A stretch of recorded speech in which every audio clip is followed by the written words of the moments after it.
The question is that what does it feel like? So a lot of people ask this question: what does it feel like to be possessed? How would you explain that to people that they ask you this question? Okay, I'm going to give you the difference between before I knew and after I knew. This scumbag has been there since 1999. I was an atheist when he possessed me. I didn't believe in jinns, demons, anything of the sort. But when he came on me at night, the first thing I thought was, this is demonic. Even though I knew I wasn't moving, I could see my room, but I felt like somebody was either ripping my head up and down or something was inside my head like a tennis ball. And a demonic roar.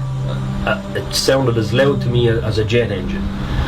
And I was trying to move, trying to fight it. There was nothing I could do except wait it out.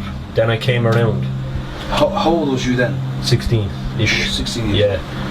And strange things started to happen at night, again and again, until the point where it went from fear to honestly I actually look forward to it.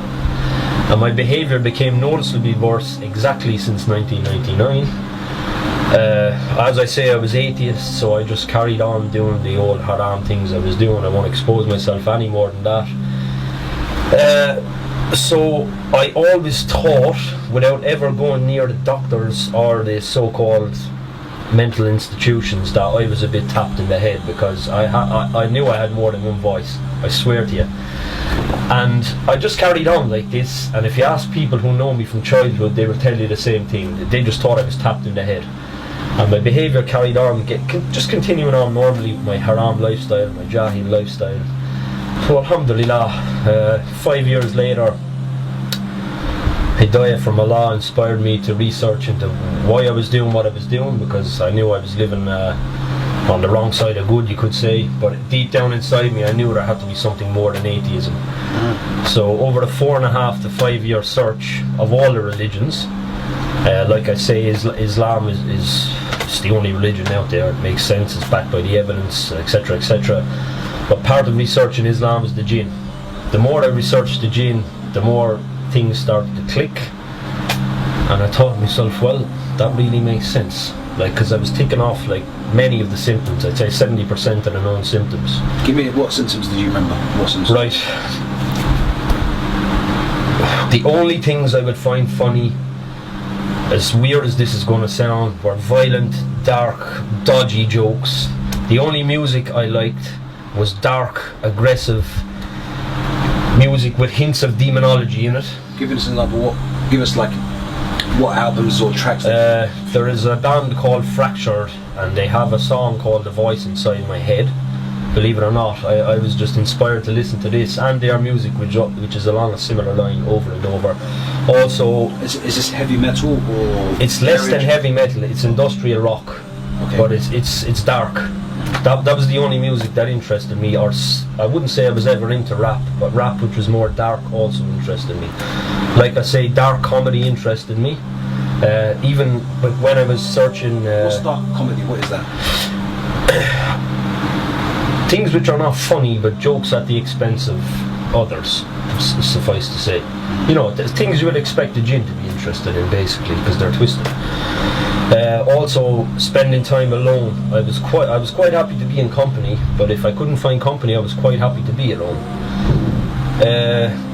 Another big one was my sleeping pattern. Just boom, went upside down.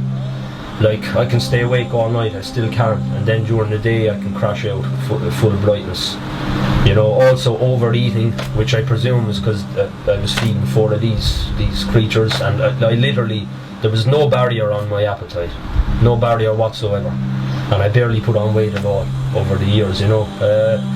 Also, I obviously I don't touch it anymore, but I was never an alcoholic, but I was always fond of alcohol, and if I started drinking, I couldn't stop. I would always have the waswas of one more until boom, gone. And Hassan, the Muslim jinn, actually told me that they got drunk when I got drunk, as strange as that may sound. Other than that, also negativity, lethargy. Like, if they can't convince you to sin, they just make you lazy, which in itself is a sin because you're wasting time, but without a doubt they have the power to make you tired. And went pretty much quickly, because when I started to practice, Salah was very difficult for me, very, very difficult for me, because when it would be time to get up and go, all of a sudden bang, there'll be this rush of tiredness.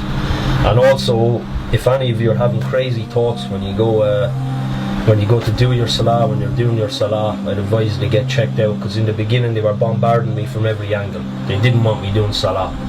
Also, the first time I noticed physical effects, before I had it confirmed that I had a jinn, in salah, when I would stand, my upper back would tense. In ruku, my head and neck would tense.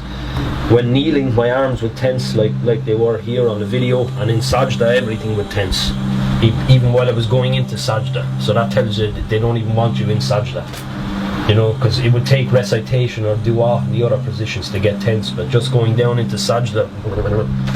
And that was when without having it officially confirmed, I knew then that there's got to be something more to this business. Also, my face became more dark when I was 16 years old. I only know now why. Subhanallah. Alhamdulillah. Thank you very much. Jazakallah khair for coming and letting us know. And sharing your point of view of what it feels like to be possessed by these demonic jinns.